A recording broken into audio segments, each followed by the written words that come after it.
Bueno, hace muy poco terminamos de ver la unidad hidrostática en la que vimos, entre otras cosas, por qué flotan los cuerpos.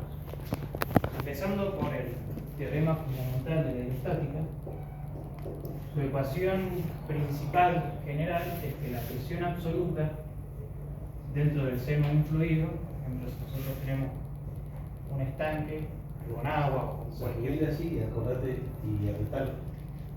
Si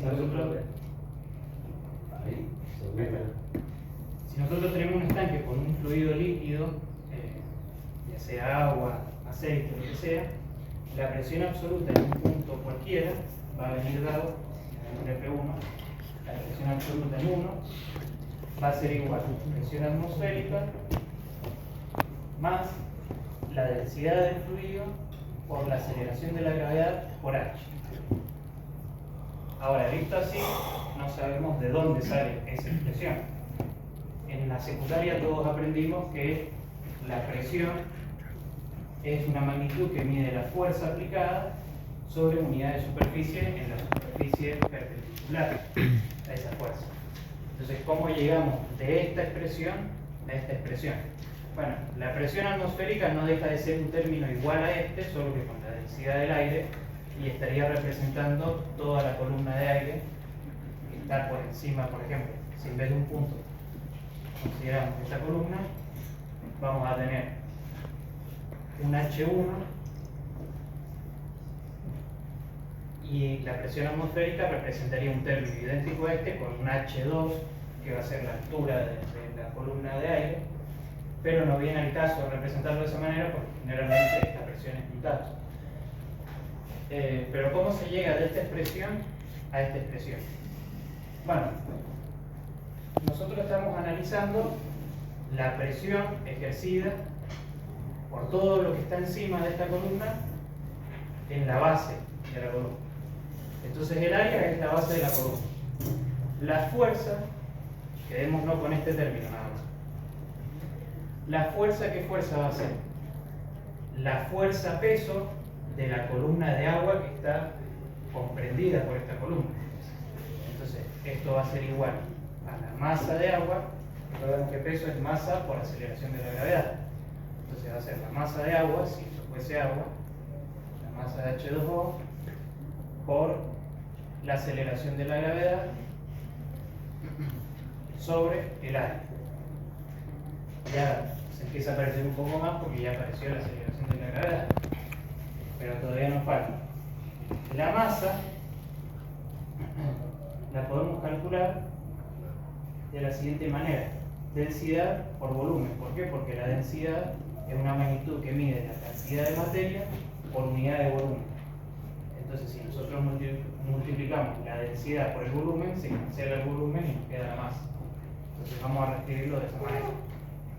La masa de H2O va a ser la densidad del agua por el volumen de la columna por la aceleración de la gravedad sobre el área.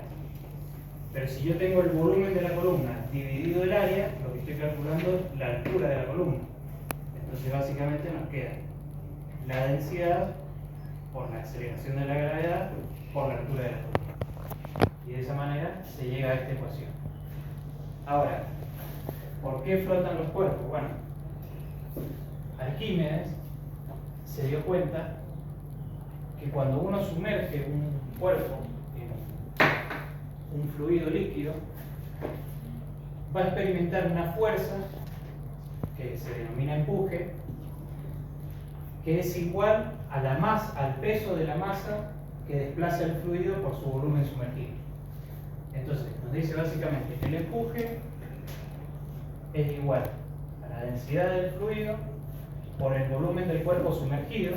En este caso yo he dibujado un cubo que está completamente sumergido, pero si estuviese solamente una parte sumergida, el volumen que considero es el que está sumergido. Entonces, por el volumen del fluido por la aceleración de la gravedad. Y esta fuerza es vertical y tiende a levantarlo hacia la superficie. Dijimos que el empuje es una fuerza, entonces también, ¿cómo llegamos de la fuerza, de la ecuación de fuerza a esta ecuación.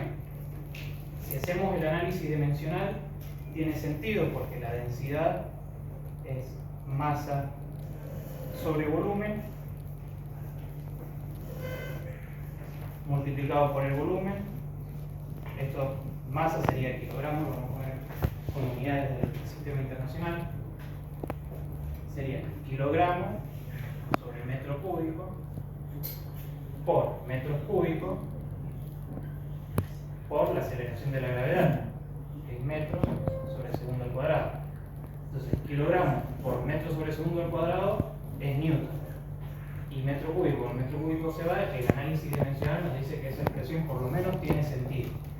Pero ¿cómo se llega desde esa ecuación a partir de la ecuación general de la hidrostática? Porque esa ecuación en realidad es una aplicación de esta otra ecuación. Puede ser el dibujo más grande.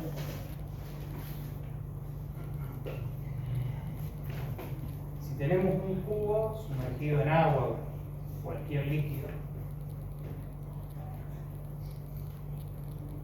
vamos a tener la presión atmosférica, vamos a analizar qué pasa en el punto 1, que está a la altura de la carga superior del cuerpo, del cubo, y en el punto 2, 1 y 2.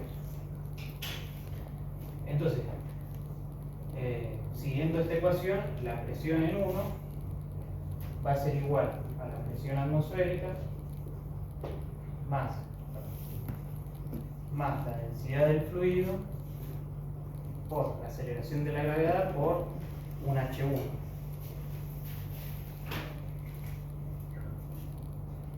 Este H1. Y en el punto 2 vamos a tener un H2. Entonces, en el punto 2 la presión es la atmosférica más la densidad por G por H2. Si nosotros calculamos la diferencia de presiones entre el punto 2 y el punto 1, obtenemos una presión neta. Entonces, P2 menos P1 o delta P es la presión neta. Si simplificamos, las presiones atmosféricas se cancelan y básicamente nos queda la densidad del agua o del fluido por la aceleración de la gravedad por la diferencia de alturas. Y esta diferencia de altura no es nada más ni menos que la altura del cuerpo sumergido. Llamémosle delta H. Entonces, básicamente, esa diferencia de altura, sin importar a qué profundidad sumerjamos este cuerpo, siempre esa presión resultante o esa diferencia de presión va a ser la misma independientemente de la profundidad, porque en la medida que se incremente H2 también se va a incrementar H1, porque el volumen del cuerpo no cambia. Entonces, en consecuencia, esta presión tiene una fuerza asociada que es el empuje. Entonces, por eso, si queremos calcular el empuje, recordando que presión es fuerza sobre área, entonces fuerza es presión por área. Va a ser esta ecuación, porque delta H por el área. ¿Qué área? El área de la cara que es perpendicular a esa fuerza. Entonces sería el área de la cara inferior. Entonces si tengo área, el área de la cara inferior por la altura me da el volumen del cuerpo. Entonces por eso el empuje es igual a la densidad del fluido por G por el volumen del cuerpo sumergido. Entonces, ¿por qué flota un barco o cualquier objeto? Un objeto que está flotando está en equilibrio. Si está en equilibrio, quiere decir las condiciones de equilibrio son dos: sumatoria de fuerzas igual a 0 y sumatoria de momentos igual a 0. Si yo no aplico ninguna fuerza a este cuerpo, las únicas fuerzas que están actuando es la fuerza de peso y el empuje. Entonces, para que la fuerza resultante sea nula, el empuje tiene que ser exactamente igual en intensidad al peso del objeto, pero en sentido contrario. Y es por eso que cualquier objeto cuyo peso sea igual al empuje que experimenta va a flotar en agua o en cualquier fluido, dependiendo de la densidad del fluido y del objeto. Ahora bien, en un barco no solamente es necesario que flote, que es muy importante, también es necesario que se mantenga en posición erguida. No es lo mismo que flote de esta forma,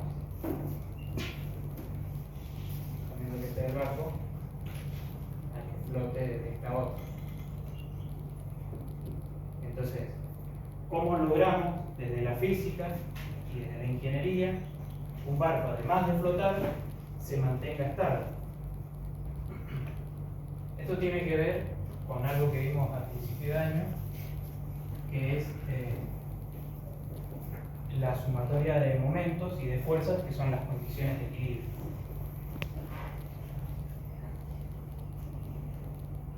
Si vemos la sección transversal de una embarcación, es más o menos esto.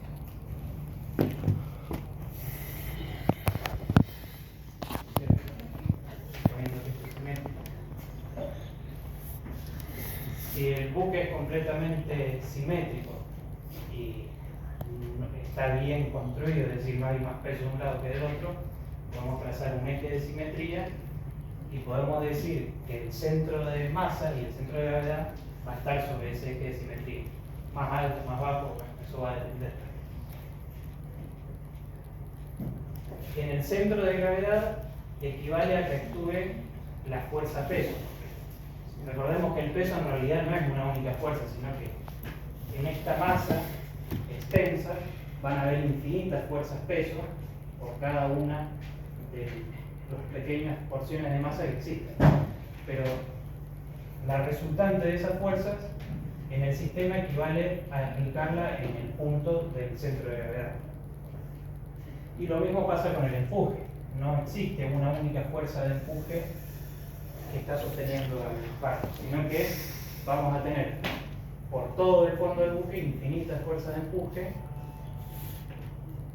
que van a disminuir su intensidad cuanto más alto estén, por el que vemos en el vertical. Y además en este punto voy a hacer un zoom. Si nosotros queremos saber la fuerza debido a la presión en esta sección del barco, en este punto, bueno, la fuerza va a ser perpendicular. Entonces va a tener una componente vertical y una horizontal. Entonces por eso también en estas partes la fuerza de empuje es menor. Y las fuerzas horizontales, si bien existen, se cancelan. Si esto está bien diseñado, la fuerza que exista de este lado va a haber una igual de intensidad, pero en sentido contrario que la nula. Entonces no las consideramos. Pero bueno, para hacer un análisis físico no es conveniente tener toda esa infinidad de fuerzas expresadas de esa manera, sino que también resulta práctico encontrar una fuerza resultante de empuje que también va a estar aplicada sobre un punto que equivale a toda esa infinidad de fuerzas, y ese punto se llama centro de cadena. El centro de cadena es el punto donde actúa la resultante, o donde equivale a que actúe la resultante del empuje. Analicemos las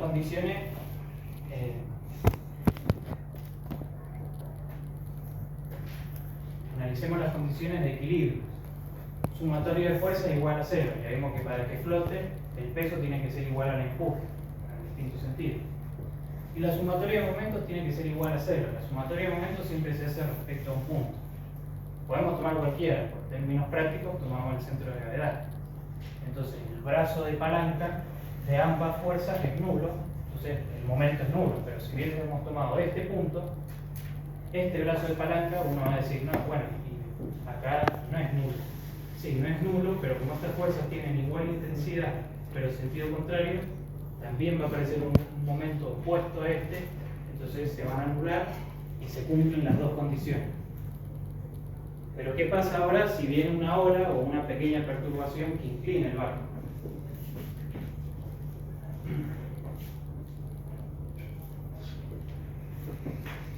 Que en el mar o en cualquier medio donde hay grandes volúmenes de agua es común. Generalmente el agua no está tan calma. Entonces, ¿qué pasa si viene una ola y nos pone en esta situación? ¿Cómo hace el barco? Porque ustedes deben haber visto algún video de un barco navegando, lo van tambaleando las olas, pero no se vuelve, se mantiene, vuelve a recuperar su posición de estabilidad, que se llama posición de deslizamiento. El centro de gravedad es el mismo y sobre él actúa el peso. Pero ahora fíjense que hay una sección del buque que antes estaba sumergida que ahora salió a la superficie. Entonces el empuje de este lado disminuye. Y acá aparece una nueva sección que se sumerge. Entonces el empuje de este lado aumenta. Entonces el centro de cadena, que es donde actúa el empuje, ya no va a estar alineado con el centro de gravedad. Va a estar un poco desplazado. Entonces al estar desplazado, ahora sí aparece un brazo de palanca, que se llama brazo de deslizamiento, porque genera un momento que tiende a hacer recuperar el barco su posición de deslizamiento, que es la posición de estabilidad. Entonces acá ahora el momento ya no va a ser nulo, va a haber un momento neto, que va a hacer tender, girar al barco en este sentido y recuperar su posición de estabilidad. Aunque por inercia, si bien en la medida que esto va enderezándose, el brazo de palanca va disminuyendo. Entonces cuando llega a esta posición, vuelve a ser nulo, pero por inercia sigue un poco girando, pero en la medida que se desplaza hacia el otro lado, o que gira hacia el otro lado, el brazo de palanca o el brazo de deslizamiento aparece en sentido contrario y otra vez hay un momento que recupera hasta que vaya un momento en que se estabilice el barco. Entonces ahora mi compañero Kenny va a explicar otras condiciones, porque hasta ahora solo no consideramos la carga del buque y otras cosas que afectan a la estabilidad de un barco. Claro, como dijo él, los desplazamientos y el movimiento de las olas, el viento, hace que el barco y el centro de cadena se muevan. Entonces, un dato interesante es que a los barcos le dan una guía de su tendencia de deslizamiento, que es el brazo de deslizamiento en función del ángulo de inclinación. Generalmente, lógicamente, los barcos descargados tienen menor tendencia al deslizamiento que un barco que tiene cargas. Como vemos acá, un barco sin carga tiende a tener un brazo de deslizamiento que tiene cierta potencia hasta los 80 grados. Luego de los 80 grados, este se vuelca. No puede inclinarse más de 80 grados. Ahora, un barco con carga,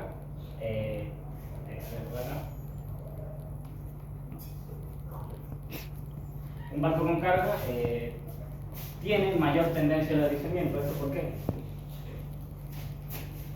Porque, como dijo, es el peso, y el peso que es en este caso el brazo de deslizamiento. El brazo de deslizamiento es el peso, y como él dijo, tiene una distancia, entonces es el peso por la distancia, la magnitud del brazo de deslizamiento. Entonces, ¿qué pasa si hay más peso? Lógicamente, hay más brazo de deslizamiento, por lo que hay más tendencia de deslizamiento. Entonces, un barco de 10.000 toneladas tiene menor tendencia al deslizamiento que un barco de 20.000 toneladas. Un barco de 20.000 toneladas, o sea, el doble de peso, tiene el doble del brazo de deslizamiento de un barco de 10.000 toneladas. Acá lo podemos ver, y además, la tendencia al deslizamiento, como es la tendencia de volver a estabilizarse, acá vemos el barco sin carga, y acá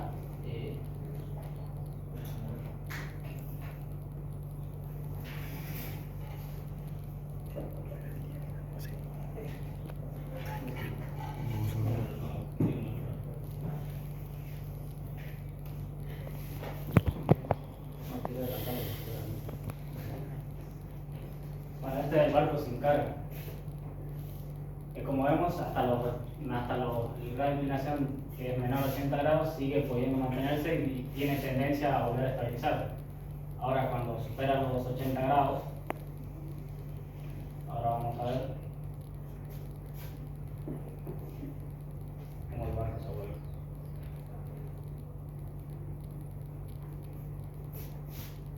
Y ahora este barco, como vemos, tiene un peso un peso agregado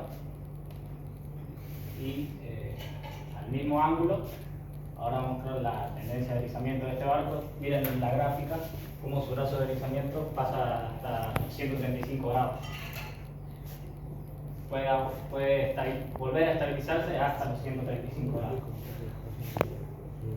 Es como vamos al mismo grado de inclinación que al otro barco, el encargado se volcaba, este se puede seguir estabilizándose.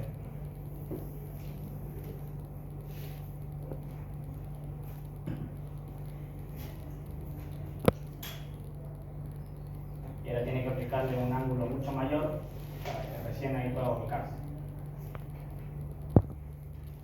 Ahora, este no es la única magnitud que afecta, por así decirlo, al brazo de deslizamiento. Entonces, como dije, el peso agregado hace que el brazo de deslizamiento aumente, pero ¿ustedes creen que el peso agregado depende de la posición donde esté? ¿O en cualquier lugar el peso agregado aumenta el brazo de deslizamiento?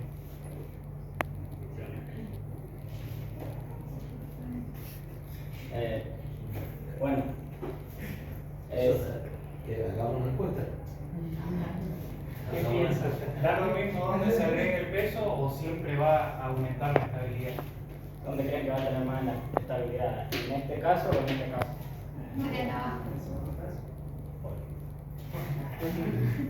Bueno, esto, si tiene razón, va a ser en el de abajo. Esto se debe a que, como también influye, como explicó el radio, entre el centro de cadenas y el centro de gravedad, si nosotros el peso agregado está arriba, esto va a hacer que el centro de gravedad suba hacia arriba, y si está abajo va a hacer que el centro de gravedad sea más bajo. Entonces, como vemos en este video, mientras más bajo sea el centro de gravedad, mayor va a ser la distancia, por lo tanto mayor va a ser el brazo de deslizamiento. Bueno, ahí está el peso agregado, y ahora si el peso agregado sube, vamos a ver cómo la distancia respecto al centro de cadenas es prácticamente nulo. Porque si esto es prácticamente nulo, va a hacer que el brazo de deslizamiento sea casi nulo. Acá vemos cómo el peso agregado está arriba y prácticamente tiene menor brazo de deslizamiento que el barco que no tiene peso agregado. Se vuelve instantáneamente. Ahora, otro principio que puede ayudar a entender el balance de los barcos es la medida del tiempo en el que un barco vuelve a su deslizamiento. Esta medida es el tiempo que tarda, como dije, en volver al deslizamiento. Esto depende del brazo de deslizamiento, y si lo pensamos, el peso agregado arriba abajo hace que tenga mayor brazo de deslizamiento. Pero esto, si lo piensan como una persona que está dentro del barco, no es del todo bueno, porque si cada vez que hay una ola o un viento fuerte, el barco tiene más velocidad para volver a su estado estable, cada vez que haga eso va a dar un latigazo, y esto puede causar accidentes varios hasta accidentes fatales. Tal vez el peso agregado no te dé superior a la estabilidad, pero no tiene esos latigazos y se pone de manera más estable en posición de deslizamiento. Este principio nos sirve para analizar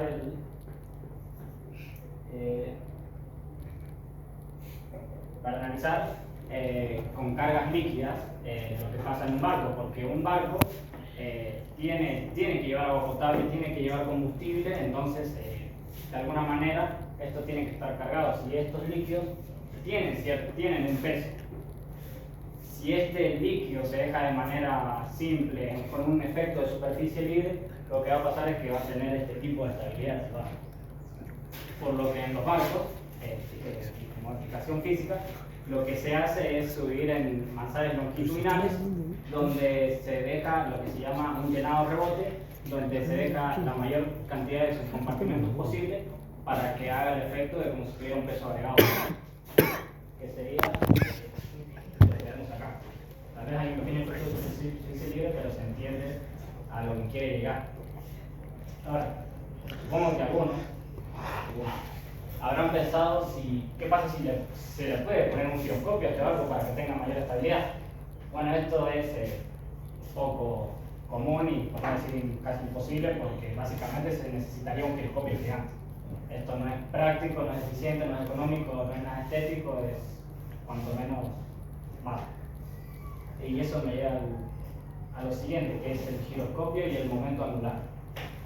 ¿Qué es un giroscopio? Un giroscopio es un artefacto que utiliza el principio del momento angular para mantener su orientación. ¿Qué es el momento angular? Bueno, el momento angular es la cantidad vectorial de la cantidad de movimiento vectorial, la cantidad de movimiento vectorial, la cantidad vectorial, la cantidad de movimiento respecto a un eje o un punto. Es decir,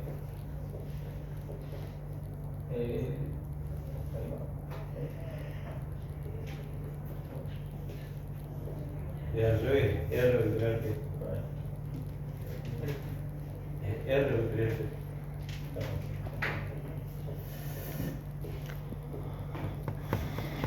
Entonces, lo voy a explicar, aunque no es utilizado en barcos gigantes, algunos lo utilizan para yates o lanchas o un giroscopio. Básicamente, lo que tenemos acá es una lancha que utiliza un giroscopio y esto va a ser analizado respecto a la fuerza de las olas. Como vemos, hay una ola que pega en esta dirección y esto es la distancia o el radio que se utiliza respecto a la mitad de la mitad del barco, que sería esta línea. Por regla de la mano derecha, sabemos que eso generaría un torque en esta dirección. El torque es la razón de cambio del momento angular respecto al tiempo. Esto genera un momento angular infinitesimal, que sería este de acá. Luego tenemos el momento de inercia generado, el momento angular generado por el giroscopio, que utiliza el momento de inercia respecto al radio de rotación. No, el momento de inercia que es el momento angular es generado por el momento de inercia por la velocidad angular. Como sabemos, entonces el giroscopio, porque nosotros sabemos que el momento angular es constante. Y acá hago un paréntesis porque, por lo menos yo nunca escuché acá que se dijera de dónde se deduce que el momento angular es constante. Y esto viene del teorema de Noether, que es una matemática del siglo XX que en 1918 postuló este teorema, que dice básicamente que todo sistema físico que tenga simetría está asociado a una cantidad constante. Básicamente nos dice que nosotros, si tenemos un sistema físico y a este no le afecta, y en rotación sus leyes de la física no cambian, entonces tiene una simetría rotacional. Y acá sale que el momento angular es constante. Si el sistema, las leyes físicas no dependen de la posición donde esté el sistema físico, tiene simetría de traslación, que sería lo que explica por qué la cantidad de movimiento es constante. Y esto de acá, que es si el sistema físico no depende de qué punto del tiempo se lo mire, tiene simetría temporal, que es lo que explica la ley de conservación de la energía. ¿De dónde viene? O sea, los cálculos matemáticos se deducen del teorema de Noether. Entonces, volviendo a esto, como sabemos ahora que el momento angular es constante, el giroscopio va a generar un infinitesimal del momento angular opuesto y de magnitud igual y dirección opuesta al generado por las olas, lo que va a hacer que el barco se estabilice. Entonces acá vemos como un barco, si con el giroscopio se está moviendo, y cuando empieza a funcionar el giroscopio se mantiene estable respecto a la olas. Ya para cerrar bien rápido, hemos aprendido demasiado. Si queremos saber la velocidad de un barco, alguna vez se preguntaron, o por lo menos a mí me pasó que una vez leí que el barco más rápido alcanzaba 56 kilómetros por hora. Me pareció muy bajo y encima era un barco militar con un reactor nuclear que genera una potencia inmensa. Entonces, ¿por qué es tan difícil alcanzar altas velocidades por tierra en agua? Esto se debe a la resistencia, a la fuerza de resistencia hidrodinámica. Hidro por fluidos, dinámica por el movimiento. Esta fuerza es comparable con cuando hacíamos en cinemática la fuerza de resistencia con la superficie. Bueno, es comparable en qué sentido. Si nosotros queremos movernos a velocidad constante, necesitamos que la fuerza aplicada sea igual a la fuerza de rozamiento. Entonces la fuerza neta es nula, la aceleración es nula, entonces podemos mantener la velocidad constante. En un barco pasa lo mismo, pero no vamos sobre una superficie sólida, vamos sobre agua, un fluido. Entonces, esta fuerza está asociada a una presión, que lo vimos en la ecuación de Bernoulli, que es la presión dinámica. Si recordamos, la presión dinámica en la ecuación de Bernoulli es un medio de la densidad por la velocidad al cuadrado. Esta es una presión debida al movimiento. Ustedes me van a decir, sí, pero en la ecuación de Bernoulli esto es sobre la velocidad del fluido, no la velocidad del barco. Bueno, el movimiento es relativo, entonces que se mueva el barco, que se mueva el agua, es prácticamente lo mismo. Entonces, fuerza es igual a presión por superficie. Esto es exactamente lo mismo, la presión dinámica por la velocidad al cuadrado por la superficie. ¿Qué superficie? La superficie perpendicular al movimiento, es decir, la cara frontal del buque. Este es nuestro barco. Sería la superficie comprendida o visto de forma frontal. Sería la superficie que está bajo el agua de la cara frontal. Esto tiene una forma irregular, o sea, no es lo mismo que esto sea un prisma, a que sea un cono, o a la forma de un buque. Esto tiene un porqué, porque esta ecuación está afectada por un coeficiente, que es el coeficiente de resistencia hidrodinámica, y que incluye, entre otras cosas, la forma del objeto y el número de Reynolds, que el número de Reynolds tiene que ver con si el flujo es laminar o turbulento. Entonces, rápidamente, ya sabemos que para que el buque vaya a una velocidad determinada, la fuerza que ejerzan los motores tiene que ser igual a la fuerza de resistencia hidrodinámica para esa velocidad. Ahora, nosotros queremos saber la potencia de los motores. Generalmente se habla en términos de potencia, no de fuerza. Entonces, la potencia es la unidad la cantidad de trabajo realizado en una unidad de tiempo. El trabajo es una unidad de tiempo. Y como bien explicó mi compañero Rosales al principio, el trabajo es fuerza por distancia sobre unidad de tiempo. Pero distancia recorrida sobre unidad de tiempo es velocidad. Entonces la potencia es fuerza por velocidad. Entonces, reemplazando todo, la potencia requerida es un medio de la densidad del agua por la velocidad al cubo, porque es velocidad al cuadrado por velocidad al cubo, por el área frontal del barco por el coeficiente de Reynolds. Y de esta forma podemos saber la potencia que deben tener los motores para que un buque vaya a una velocidad. ¿Y por qué es tan difícil ir rápido? Justamente porque la potencia es proporcional a la velocidad al cubo. Es decir, que cada pequeño incremento de velocidad genera un gran incremento de la potencia.